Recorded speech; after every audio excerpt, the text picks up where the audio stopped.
Cosa offre Chiavari dal punto di vista turistico? Di certo la passeggiata, che è molto lunga ed è una vita che ci veniamo e è bello camminarci. Poi le spiagge ce ne sono varie tipi, quindi mi piace per quello, ci vengo da 30 anni. Dal punto di vista, diciamo, logistico, come negozi, ma anche semplicemente alimentari? Non ci sono problemi, ce ne sono di piccoli, di grandi, nessun problema. Non è una città come Milano, però c'è tutto. Andate principalmente al mare o anche altre attività? No, noi sto andando per andare al mare, poi qualcosa mangiamo pure, se non è bello questo del mare.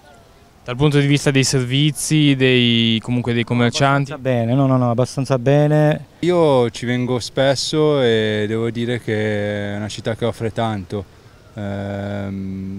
Poi sia avere il divertimento che sulla spiaggia al di là con i gonfiabili, poi farti la passeggiata in centro tranquilla al fresco, tipo come oggi che fa parecchio caldo, siamo stati un po' sotto i carruggi e diciamo che è una città a portata d'uomo, che puoi fare un po' tutto quello che c'è, anche ci sono parecchi parchi anche per i bambini, parco avventura, puoi spaziare un po', fare parecchie cose. Quando venite a Chiavari cosa fate? Solamente mare o anche altro? Sì, con i bambini piccoli la nostra vita è più da mare, sfruttiamo la giornata.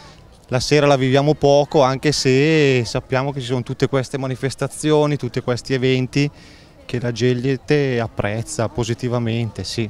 Dal punto diciamo logistico, dei servizi, c'è tutto a Chiavari? Dal punto di vista dei servizi, ultimamente ha messo anche questa navetta per le famiglie, per i ragazzi, che fa da spola nella città, che noi usiamo, sì, gratuita.